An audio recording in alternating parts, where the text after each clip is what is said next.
But I Okay. do want to hit a question from Mr. 1989, and check this out. Books ain't even seen this yet. Check this out. Oh, look at you. Okay. 1989, my man there with the beautiful baby in the background. I see you, bro.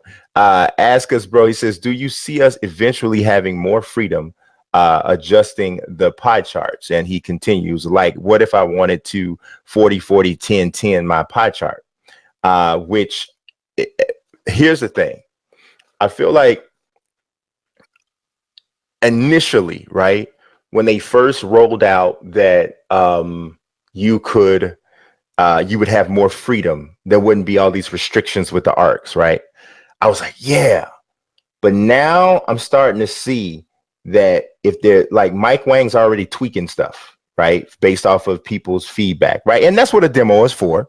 So I'm not tripping on that too much, even though I don't agree with everything that he's changed. I would, based off of Mike's, because everything you guys are playing on the demo, I played at Community Day, which is why I didn't fall all over myself to play the demo, right? But I'm starting to see that there's just as many restrictions, if not maybe even more. And maybe it just feels like more because you're giving me this pie chart on the screen, in which some kind of way sends a signal to my brain that I have more control than I actually do. Because when you start trying to tweak the pie charts, as my man Tim Hamer said, he says, you know, he said the 1989 had a great question. He says there were some pie charts where I was like, if I could change this just a little bit, then it would let me get closer to the exact build I want. What I don't like is that there is still this thing that's trying to prevent you from making the build that you want, which to me further illustrates that there should be, my career and park and pro-am should be separate in regards to the way your whole build goes. Because as a gamer, I don't want, like, because when you go to MyPlayer builder, you don't know what I'm gonna play, right? 2K doesn't know what mode I'm gonna play. They don't know if I'm going to stay in the park. They don't know if I'm going to stay at Pro-Am. They don't know if I just simply just want to play my career, and that's just all I want to play. But you're restricting me as if I'm going someplace that I may not even be going. And I Okay. think you should ask me where I'm So going and then, yeah. set it that way. Let's address that a little bit because that's an interesting thing. So the reason I don't think it needs to be separate is I have not felt at all limited in my career with my abilities. Mm-hmm. And the reason is because badges are so powerful that even though from a rating standpoint, you can't meet up to an NBA player, you can usually make up the difference with badges. And never in my life have I averaged so many points and assists in my career so easily. I know it's just a demo, but I easily dropped 50 in the demo with a Mm-hmm. pure stretch. Like he was like, Dirk McDurant. You know what I'm saying? Like it was Dirk just McDurant. it was like, so I don't feel like my career is restrictive. So here's the thing that you guys have to understand about the archetypes and the pie charts and all this stuff.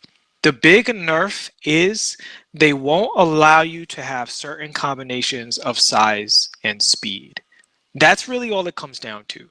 If you allowed every build, every size, to give, say, plus even 10 speed, you would feel like you were making god level characters. Mm-hmm. Because and this is something important to keep an eye on for the final release, the shooting threshold. Until we get into the park and get into, my career, if you're a big my career player, and pro-am and stuff like that, and see at what point do shots stop going in when they're wide open. Yeah. This is very, very important because last year the threshold was actually 55. Mm-hmm. Once you had a 55 and somebody was passing to you with a dimer, if you had corner specialists, you would make at least, if you were a great shooter, 60% of your shots, which is a lot for a build that's What, a giving you something. 55?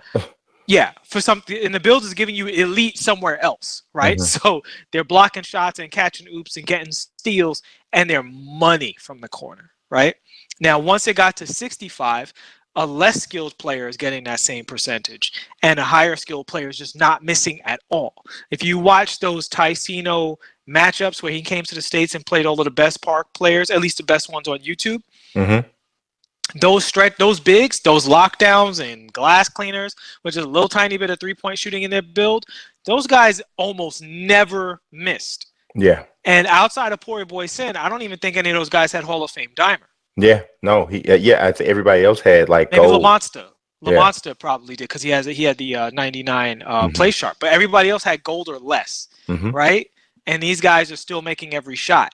So the shooting threshold is the number one regulator that determines how high your shooting ratings have to be to make the open shots. And then the number two regulator is the speed threshold. The speed is what's really keeping you from making Giannis Antetokounmpo, Kevin Durant, LeBron James. And the reason they have that regulated the way it is right now is because if the tall builds get too fast, the guards won't be in the game.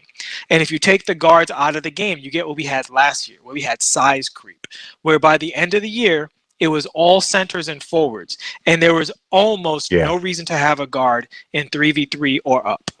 And not 1v1, 3v3 or up. And not even just in Park Pro-Am, or it's bled out to my team. That's why it destroyed my team. And that's why nobody wanted a guard. You know, so all of those cards got completely devalued because why would you have a guard, right? So, you know, I 100% agree.